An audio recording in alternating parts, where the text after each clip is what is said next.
This podcast is sponsored by nobody. Hey dudes, welcome to Splat from the Past, the only 80s themed horror sci-fi show where things can get totally radical.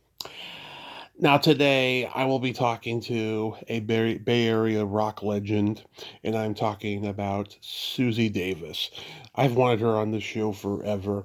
She played keyboard for Sheila E, Prince and the Revolution, both of them on tour.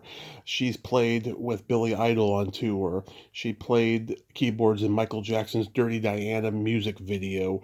And she's just been a touring keyboardist for so many people, not just the aforementioned, but also Belinda Carlisle, Mick Jagger, Pat Benatar.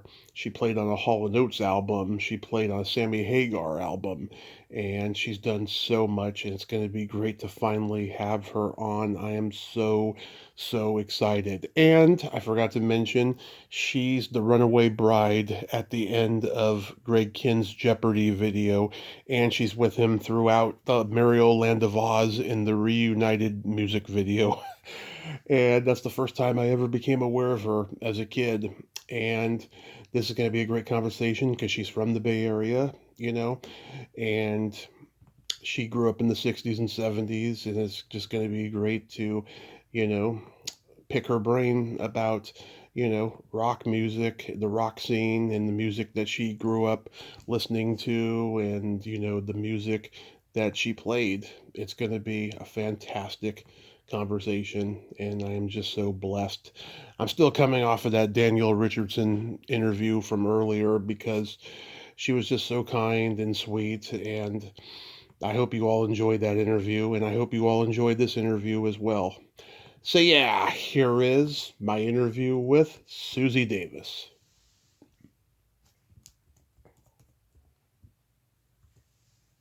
Hi, Tommy. Hey Susie, welcome to the show. How are you today?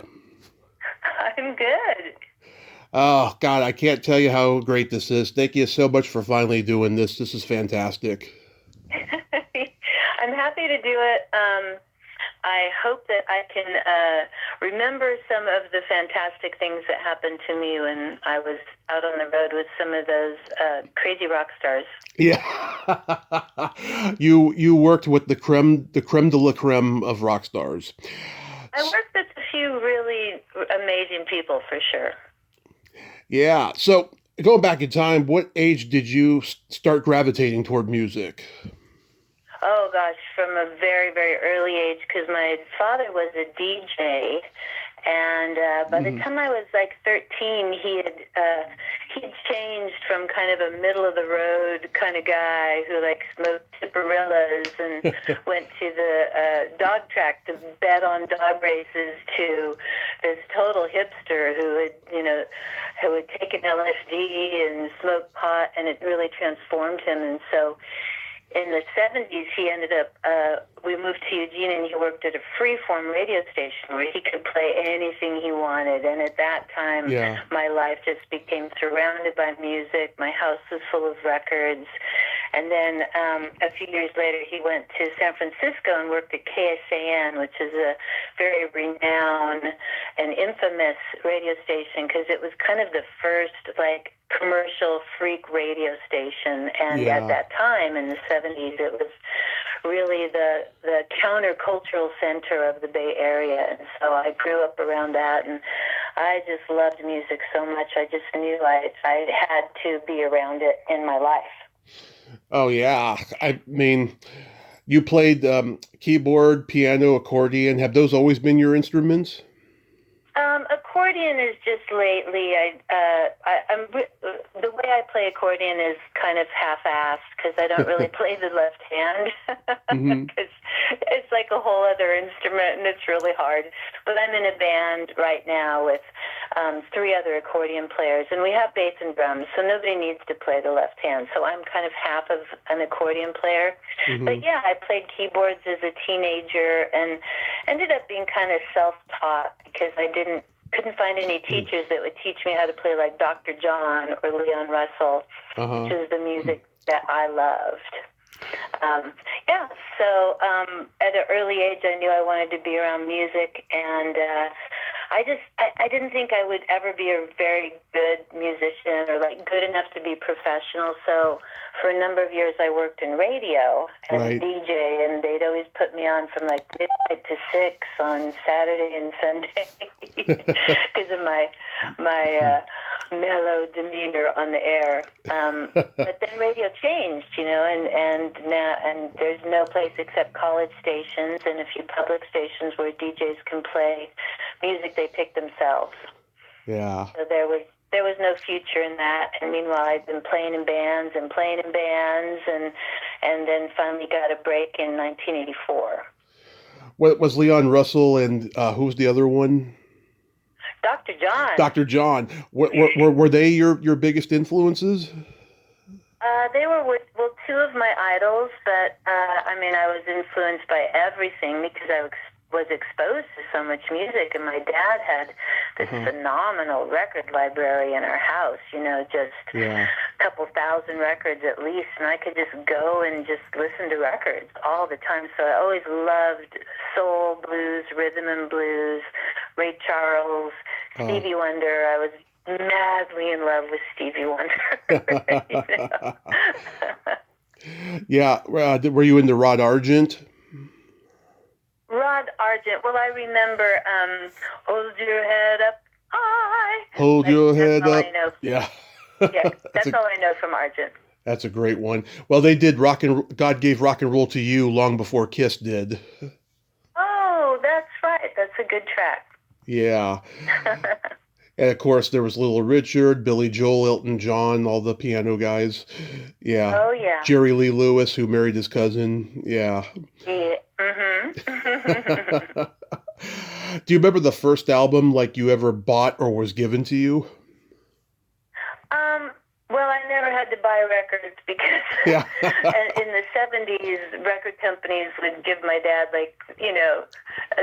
the record business was so different then, and it was so flush with money, so I was clothed completely in promotional T-shirts, and the record companies would give my dad, 2, 3, 4 copies of every album.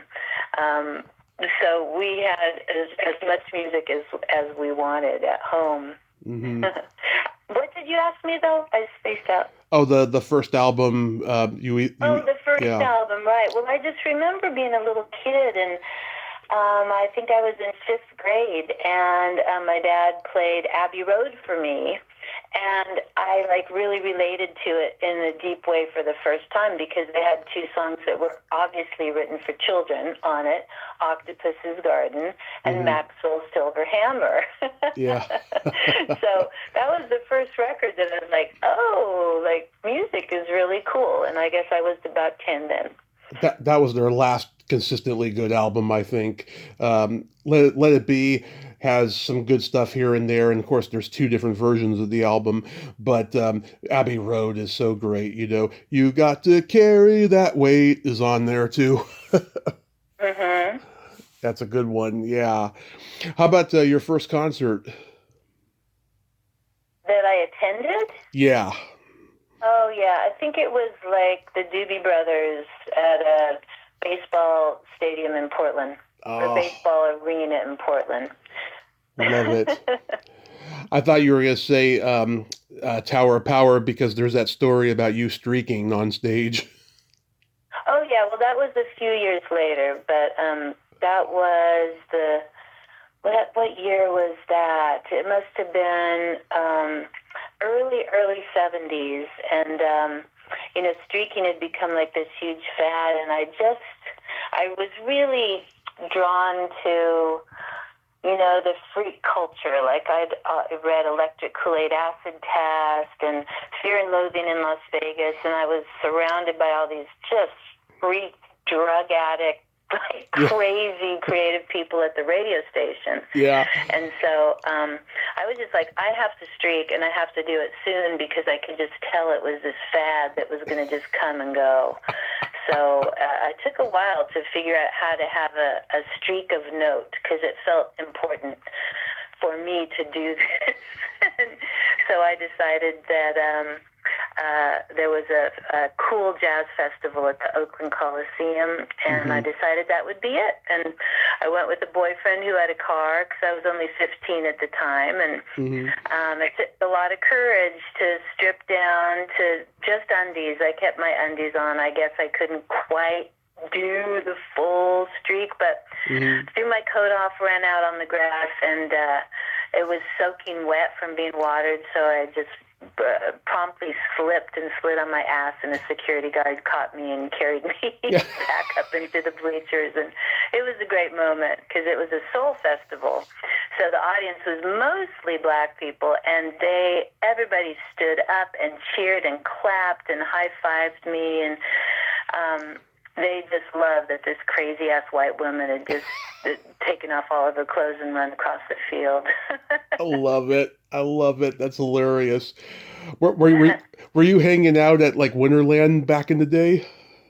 Sure, yeah, because I could get tickets for any concert that I wanted to go to, you know, because of Dad and Kaysen. So I went to tons of concerts. My dad was 18 in 1975. He went to Frampton Comes Alive when they were recording the album. He said it was electrifying. Yeah, I bet. Yeah, that was a great album. Yeah. Yeah. He used to go to A Day on the Green. He saw everyone from Santana to Ronnie Montrose's Gamma to Styx and Queen. Lots of great bands. It was a magical time and stuff. Yeah. So did you attend the College of Marin? I did for 1 year. I signed up as a music major, and I was like, I don't like Haydn. I don't want to listen to Haydn symphonies. I mean, they're okay, but I want to pound on the piano like Leon Russell. You know?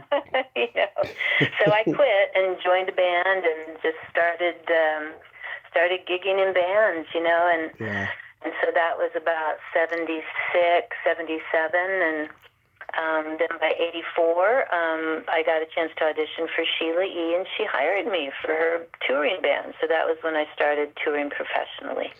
What year did you start DJing at KTIM? Oh, K-Tim, well, it would have been in the early 70s, like 72, 73, I think. So you were pretty young at that time. Yeah. Yeah. But I wanted to do it. Yeah. You're in good company because that's where Sly Stone started in the 60s. That's right. Did you ever meet him? No, I never met Sly. Yeah. One of the most brilliant geniuses. I think Sly and the Family Stone was probably the first funk band to hit it big, and then next thing you know, George Clinton and everyone is coming out of the woodwork. But Sly Stone was one of the greats. I just love his music. I love his music. Absolutely. What was the Screaming Tigers marching band? That was one of my original bands. It wasn't a marching band. I don't know why those guys called it that. It was I think it was the second band that I was in. We were based out of Fairfax, but after a while, it was too hard to make a go at it, so we all moved to Bakersfield and moved into an abandoned warehouse in Bakersfield and set up a recording studio. And, we had heard that the Beatles had recorded Abbey Road. Sgt. Pepper's on a 4-track. So we bought a 4-track and thought we could make a record with a couple shitty mics and a TX 4-track. But it was a great experience living in Bakersfield, trying to make a go of it as a musician. Many misadventures like that in the early days. And then there was another project I saw via your photo gallery. It was called Broadway with you and 3 other musician guys. Oh, yeah. That was just, a cover band, new wave cover band, playing, songs, the hits of the day. And, back in the 80s, there was tons of opportunities to work. You could get gigs at different clubs and bowling alleys and stuff, and you could play 5 nights a week, and you'd play from 9 to 1 or 8:30 to 1, and you could really, really get your chops together as a musician. I think it's much, much harder to do that now. Oh yeah. There's no opportunities to just play regularly. But I learned so much from, all those experiences. I remember I was still really young when I joined the Screaming Tiger Marching Band, and all the guys were older and more experienced. And I showed up and, my keys and kind of trying to show them how, well I could play. And the guitar player in the band, he sat me down and he's like, listen, I want you to go home and listen to Booker T and the MG. Listen to how the parts fit together, because you don't just play what you want to play. You find a part that fits with the other parts, and when you understand it, come back to rehearsal. And I listened and I did understand it. It's like, oh, that's how it's supposed to work. Yeah. And how do you meet Greg Kihn and come to be cast in his videos? That was just through Tom Mastery, who is a DJ who worked at KSJO and knew my dad. And I am not sure how I got that gig. I think she just asked me to do the first one, which is Our Loves in Jeopardy in '83. Yeah. And I just had that small role in that, but then when they made the video for his next single, which was Reunited, they're like, well, we have to have continuity, so we're going to get Susie back for the second video. And that song just barely cracked the top 100. I know. It was so interesting because they spent a fortune on that video. If you get a chance to see it, it's like amazing sets and costumes. Yeah. And they, got a bunch of small people and acrobats, and I think they spent about $100,000 on that video, and the song was just not really that good, but that was what musicians had to do. If the record company wanted to spend that money, they'd spend it, and they'd say, well, we'll take it out of your future royalties, but then the song just bombed anyway. Yeah, Greg said in an interview I saw where he said that song should have been number one, and I'm thinking, no, it's not that good. Yeah, it's not that good. Yeah, I don't know why he thought that, Jeopardy, yeah, I mean, that song became an iconic classic. And I'm curious, how many times did you have to pop open that champagne bottle? A number, yes, like 6 or 7. I was soaked. Yeah. I love that. Yeah, and who directed those videos? Joe Day. Joe Day, okay. Mm-hmm. I didn't know if it was him or David Rathrod, who was like the king of Bay Area music videos. Yeah. And Joe's still working. He's down in LA. Mm-hmm. Yeah. And the good fairy in that video was Pat Ast. She was in a couple of Greg's videos, actually. Uh-huh. Yeah. Do you know who played the Wicked Witch? Because she always looked familiar to me, but I could never place it. I don't.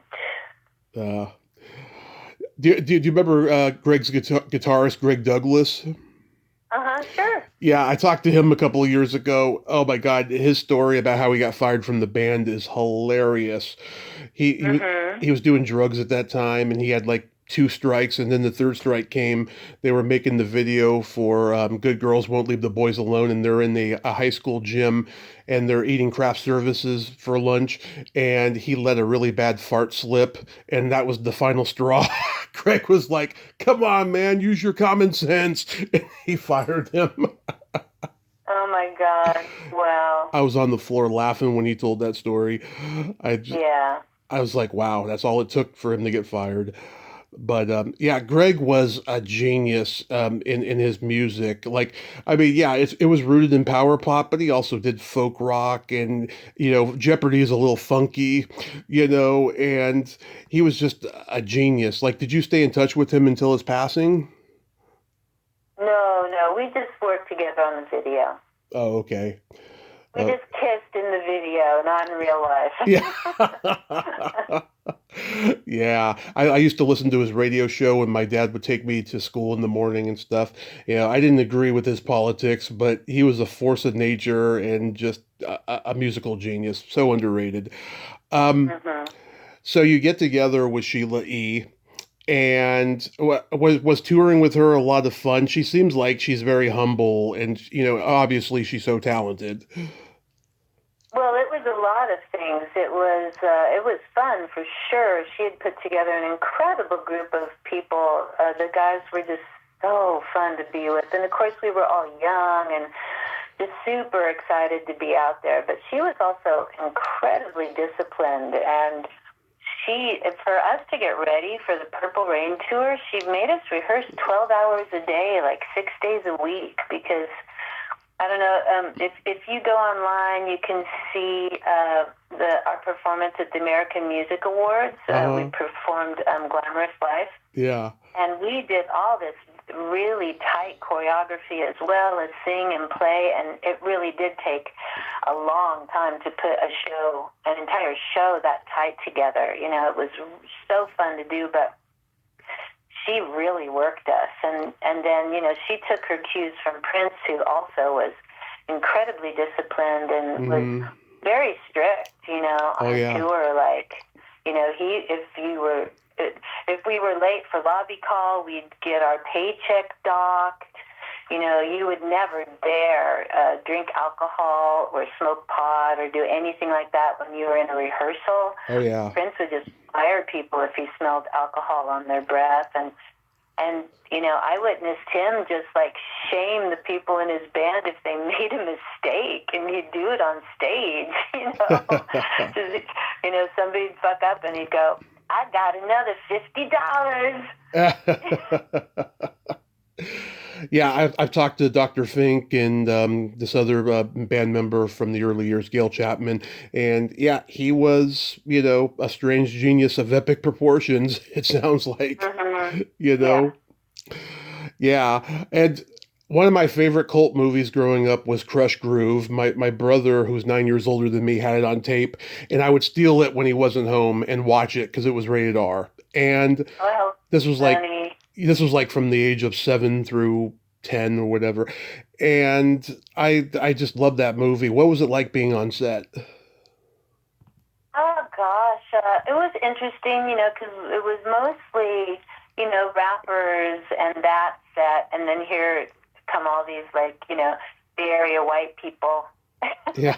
You know, with their very fancy clothes, because at that time, you know, we had very expensive costumes that were all based on kind of the Amadeus theme, and, you know, that's what we looked like, and then they were doing their whole rapper thing, so I think they may have looked at us rather askance.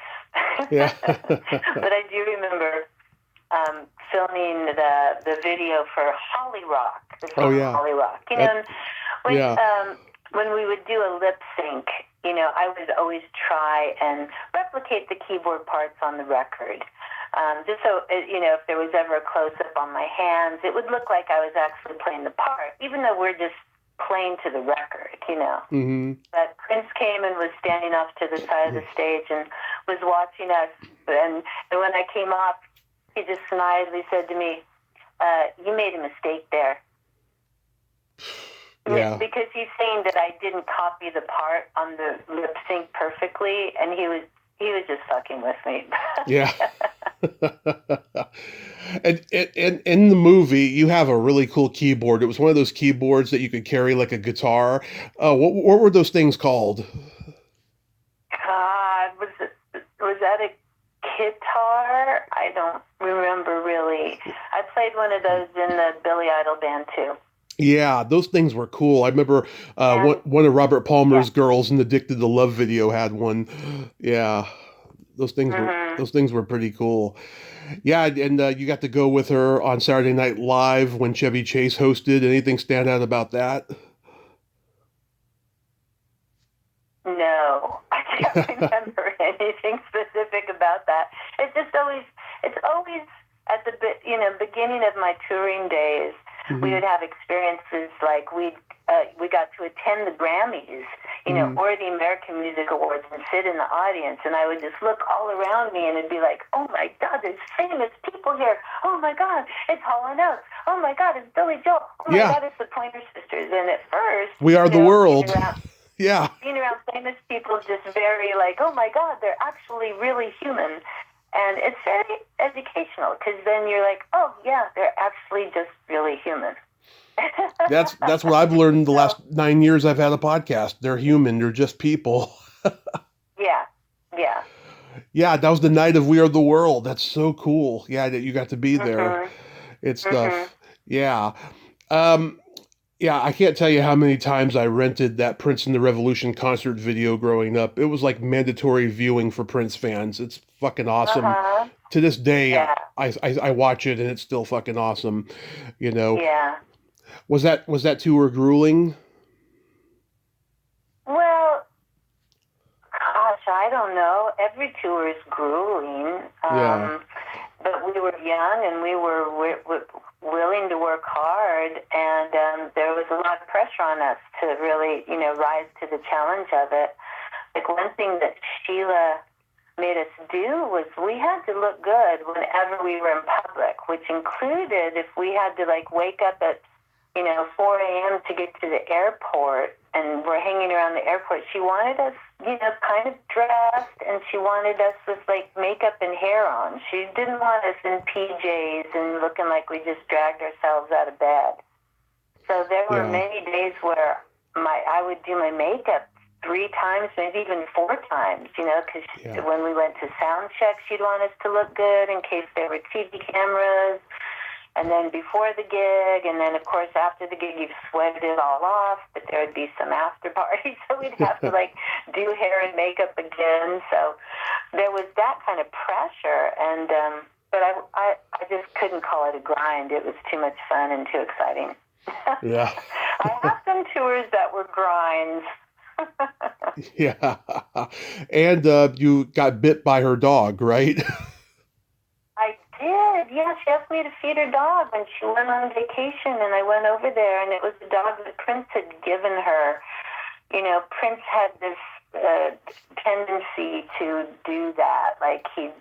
One day he just gave Wendy a dog, while we were on tour, and Wendy's like, how am I supposed to have a dog on tour, Yeah. So it's not the most thought out gift. I think the dog's name was Christopher, and it didn't last very long. It found another home. Oh. Oh, that's so awesome, though. Are you still in touch with her?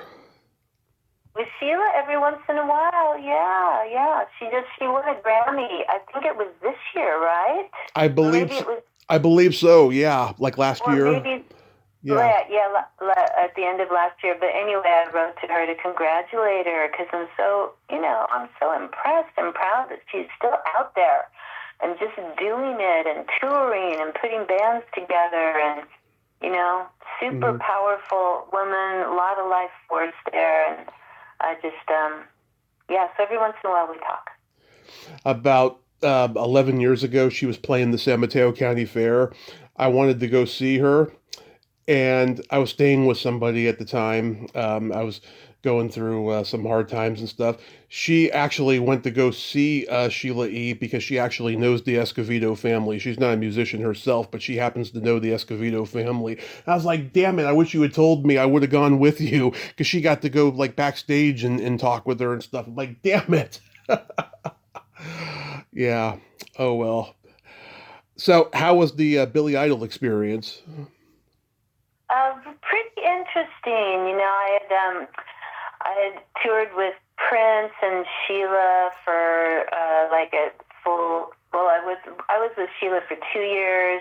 Did the whole Purple Rain tour, and it was this very disciplined thing, And I learned that if you want to give 110% on stage, you don't party. You can party afterwards, Mm-hmm. but it really gave me a different perspective on what it means to be a professional musician. And those ethics were not in place in the Billy Idol band, and he admits in his own biography, so I'm not saying anything new, but he was a cocaine addict. Oh, yes. So it was everywhere, and it's just, I just didn't do it. But it's pretty weird when your boss is like, hey, you want to do a snort before we go on? And I'm like, no, I don't. Sorry, boss. Sorry, person that employs me. But I actually want to be able to sing in tune and control my voice, and cocaine does not help with that. No. So, yeah. So I just, by that time, I'd already been touring a while, and I learned how to be just very self-entertaining, Yeah. because the whole band, it was the Billy Idol band, and then it was the Cult opening, and I was like the only woman in the entourage, except for one wardrobe lady, But it was just so focused on sex and drugs, and the groupie phenomena was it was pretty intense in the 80s, and so literally every night after our shows, the entire backstage area would be full of these girls that the crew had gone out and given backstage passes to. And then, the boys would just make their rounds and find some girls, and in the morning brag about it. And I had to witness all of that. And so I ended up spending a lot of time by myself on the tour. Oh yeah, he was hanging out at the Comedy Store with Sam Kinison in those days. I mean, he was out of control, and of course, he had his motorcycle accident a few years later, which almost paralyzed him. Yeah, I mean, he was out of control. Yeah, I just love that Moni Moni video. It's a classic. He's like rubbing his back against yours, and then I think he gropes your butt or something. Right? Yeah. Well, that's just, that's what we do when we're on stage. Yeah. I have a friend who kissed him. Her name is Emily. She went to see him live in 2016, and I think it was at the Sleep Train Pavilion. And she was in the front row. He leaned over and kissed her, and her friend who was with her filmed it. And then the next week, she's showing all of us at the bar that she kissed Billy Idol. I was like, oh, damn it, that's so cool, Yeah. You played keyboards in Michael Jackson's Dirty Diana video. How did that come about? Oh, gosh, they just, people would basically go, oh, we need a chick in the band. And then, somebody knew about me and I got referred for it. But the truth is that you cannot, there was actually 2 Dirty Diana videos, but the one I was in, that was a crazy experience because they flew me to LA. They put me up in a hotel for 3 nights. We had 2 full days of filming, and I got to meet Bubbles, his chimpanzee, which was really cool. Yeah. But I never spoke to Michael. And and at the end of it, you can't even see me because I'm just sort of behind a piece of fabric. We had professional makeup people that spent 90 minutes on my makeup, and wardrobe people, getting the clothes all perfect, and and then you can't even see me. So and there's a number of videos I was in where I'm like, yeah, I'm in that, but you can't see me. No. I was like, really? That's her playing keyboards in there? Yeah. Yeah, it's funny. The guy who directed it, Joe Pica, he's a commercial director, and it looks like a Pepsi commercial when you watch it. It's like the one that Michael, barely almost lost his hair from, the way it was shot. But that's so cool. At least you had that experience. And was Bubbles well behaved? Was he a good chimp? Bubbles was awesome. That was super cool. Michael just had this little trailer where Bubbles stayed with all of his toys, and the trailer just followed Michael around. I don't know if you remember this. In the 2000s, there was some footage of Michael climbing a tree that went viral, and it was all over the news. And I thought, yeah, if Bubbles taught him how to do that. Yeah. I'm a huge Belinda Carlisle fan. Any good stories about her? Oh, that tour was so much fun. There was all these women on it, so it was such a different vibe from Billy Idol. And, and it was just, people partied, but it wasn't like this debauched sex, drugs, rock and roll thing. And we had so much fun, I remember being backstage, and Belinda hired to, do wardrobe and help tour manage, are all just singing songs from Bye Bye Birdie and the musical and dancing around the room. And I was like, wow, this is quite the wholesome departure from what I've experienced. Yeah, so it was a lot of fun, but I wasn't able to complete the whole tour. I only did half of it because Mick Jagger asked me to come to New York and audition for him, and he hired me. So then I had to start rehearsals with him the next year. Yeah, Belinda, I interviewed her son, Duke, a few years ago. We were doing a tribute to his grandfather, James Mason, who's one of my favorite old Hollywood actors and stuff. He looks and talks just like his grandfather. He's got the same cadence in his voice, even though he doesn't have a British accent. He's got the same cadence. He's got Belinda's smile, though. And I didn't realize that until just now, but yeah, she's great, and that album, Heaven is a Place on Earth, that was a great album. Yeah, great. So what was Mick like to work with? Oh my God, that was so fun, and he was just a wonderful boss, really. Like he was such a gentleman and so fun to hang out with because he's very well educated and he's so well traveled and he knows so much about like world history and geography. So hanging out with him was always just really fun and interesting. And I just love that, I could go up to him and be like, hey, Mick, what do you think if we did this in the show? And he would he'd listen and he'd pretend he was actually interested in what I had to say, whether or not that happened. So he was very just, he treated the people who work for him as equals. And the only time that I remember that he did accept my idea was we were playing in Java in this huge stadium. And, there were 60,000 people there. And it was our final show. And every night we had done a faux makeout scene when he played the song Foxy Lady. I was the Foxy Lady and he'd come over to me and we'd kind of, rub around each other and faux make out. And it was super fun. And so I said, hey, Mick, for the last show, why don't we French kiss? And he was like, okay. So we French kissed on stage in Java. Wow, what was that like? Was it surreal for you? Because of course, growing up in the '60s, seeing him young and everything, I'm sure you probably thought he was cute. No, it wasn't surreal because I really considered him to be a friend. Yeah, it was a wonderful experience. That's cool. Yeah, and I got to play all the Stone songs. Which this is a solo tour, but the Stones hadn't been to Australia in 20 years, so I got to play, just all the classics, which was super fun. And I played some guitar too. Oh yeah, that's so cool. Yeah. Even Mick plays guitar sometimes too. A lot of people don't realize, when he's not dancing around. Pat Benatar.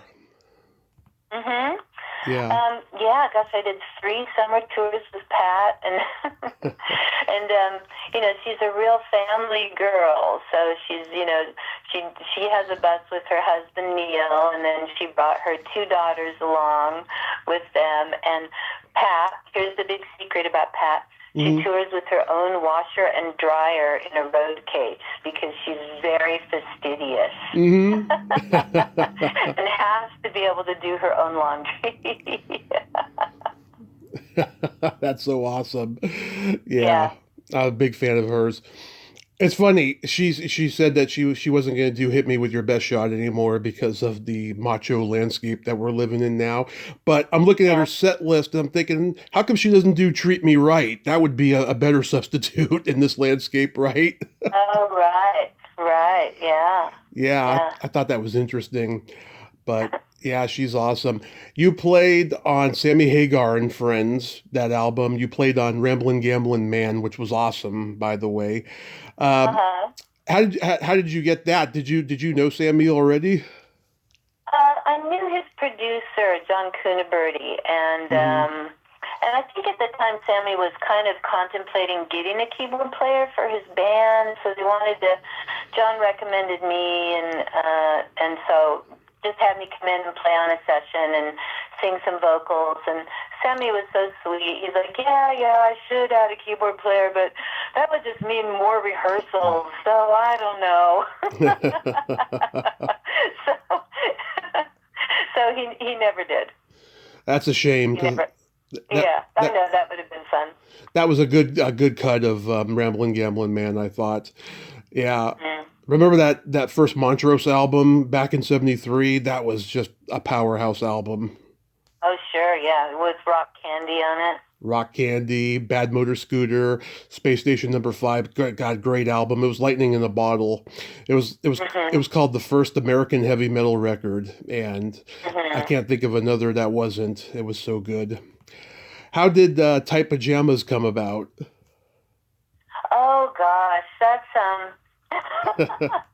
so that is the name of my original project, and it's kind of, I write with different people, but the song started with my friend Jeff Greenwald. So I live in the Bay Area, and you know, there's a lot of people in the Bay Area who adopt alternative lifestyles, and so my friend Jeff, who's a wonderful writer, by the way, he was dating a woman who was polyamorous and who had a partner, but it was okay for her to date other people. And so one day Jeff and I were hanging out, and he goes, yeah, the other night I was sitting on the couch with Cheryl, and I just thought, wow, I'm with my favorite woman, and she's with her second favorite man. And I'm like, oh my God, Jeff, that's the best country song title ever.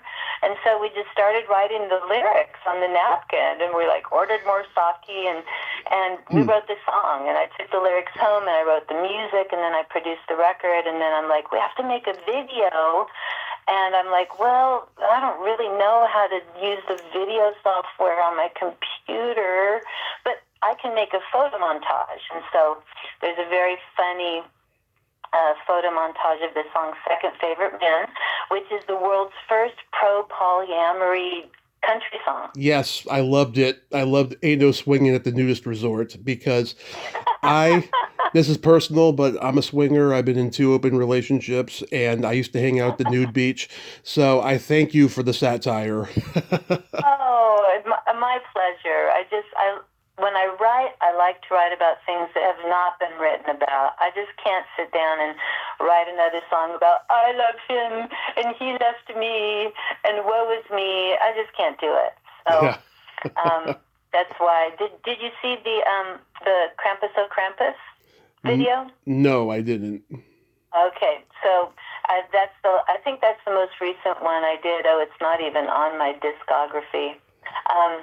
Yeah, just check out Krampus O Krampus by Tight Pajamas. It's a humorous look at Eastern Europe's favorite Christmas demon, Krampus. I'll check it out. Yeah, I mean, of course, I know Krampus, the movie, but I'll check out that video as well. So, how long have you been living in Hawaii? And are you still teaching music to kids?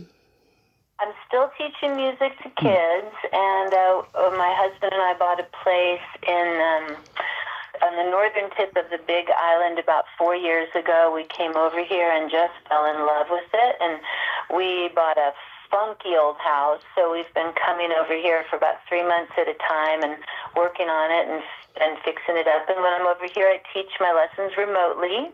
Thank you, pandemic. And then I go back to the Bay Area, and so it's really a lovely life because I love both places, and I kind of become different people in each place. So right now I'm in my Hawaii phase. I was spending this morning researching this forgotten Hawaiian chiefess named Walla Walla, who used to control this entire area, and I'm writing a story for our local newspaper here. Oh, that's the I love that. Stuff I do here. That is so cool. Yeah, my uncle who passed away last week, he lived in Hawaii for 5 years until he finally retired to Arizona. And I've never been there personally, but everyone tells me I got to go. It's so wonderful to go to Hawaii. Yeah, it's a very magical place. Does your current band have any upcoming shows? Yeah, those darn accordions. We're headlining the Katati Accordion Festival August 16th. That's 8 months But away. I don't think, what's that? That's 8 months away. Yeah, no, we don't gig that regularly. We're kind of spread out all over the country. Like our band leader, Paul, lives up in the Seattle area. So we only come together generally in the fall because people like accordion bands then because of Oktoberfest. And we'll do a series of gigs from like August to October. And that's fine. That's enough. Yeah. That's so cool. So real quick, we got to play by secret silly game. This is a series of silly slumber party questions. It's no win or lose, just pure fun. And how the game works, Susie, is I ask you the question, you answer it, then you ask me that exact same question, and I answer it. And feel free to comment on the answers because they might be funny. Okay. Susie, are you ticklish? Yes, I'm ticklish. Are you ticklish? Yes, I'm baby ticklish. I get really squirmy when I'm tickled. Is your belly button an innie or an outie? Oh, definitely an innie. What about yours? It is also an innie. What Oh, what color are your toenails painted? they're sparkly. I like sparkles. Me too. I got gold and silver. Yeah, I got gold and silver right now. I've been painting my toenails since I was 13. Awesome. What would you say is your best personality trait? Oh, I try to be low maintenance. I'm a function over form kind of gal. Okay. Try to get not too caught up in the form of things, as long as they work. What about yours? I have empathy and I have no filter. Sounds like fun. I'm a Gemini. What can I say? What's your guilty pleasure? Oh gosh, well on Hawaii it's reading missionary letters from the 1830s. That is the most Talk about what life was like here back then. That is the most interesting answer I have ever heard in my life. Oh, and what is your guilty pleasure?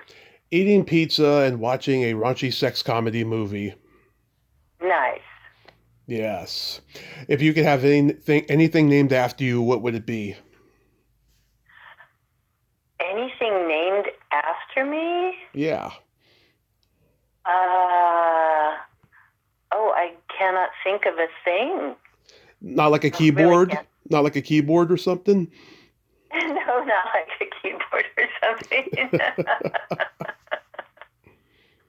Well, what about you? Get ready for this. A vibrator. Oh, that's a good answer. Yep. I would call it the Tommy Chatsy. Oh, wow. Excellent. And then my favorite question, is there a stinky smell that just makes you gag? Oh. Gosh, I can't think of. I mean, I'm sure there is. We could go through the list of just like offensive, stinky smells, but nothing in particular. What about you? Okay. For me, it's either farts or feet. Yeah. Feet can be pretty bad. The classics. Yeah. Well, Susie, I thank you so much for finally coming on. I hope I was disarming and I hope I lived up to John Rubin's interview. Yes. Yeah. Well, thank you. I just, I try and live in the present, and sometimes the past seems kind of far away, and I'm like, I don't want to think about all that. I actually recently have gone through my boxes of rock memorabilia, and I sent all of them to a couple different auction houses. I'm like, I just don't need this stuff. I have the memories, I have the stories. I don't need the T-shirts and the laminates and the backstage passes and the tour programs and the swag, So yeah. I'm into moving on, living in the present. But anyway, happy to do this. This was fun. Absolutely, and I hope if you do decide in the future to live in the past and write a memoir, I think it would be a bestseller because you got great little anecdotes there. Oh, well, thank you so much, Tommy. My pleasure. You have a great day and be safe. Okay. All right. Thank you. Bye. Thank you. Bye bye. Well, there you have it. Susie Davis, ain't she a sweetheart? Oh my God, she is hilarious and fun. And that was a lot of great stories there. And I'm so glad that we finally did it. She is hilarious and so talented. Well, until next time, this is Tommy Throwback Kovac saying there's no shame in living in the past because the present sucks. Later, dudes.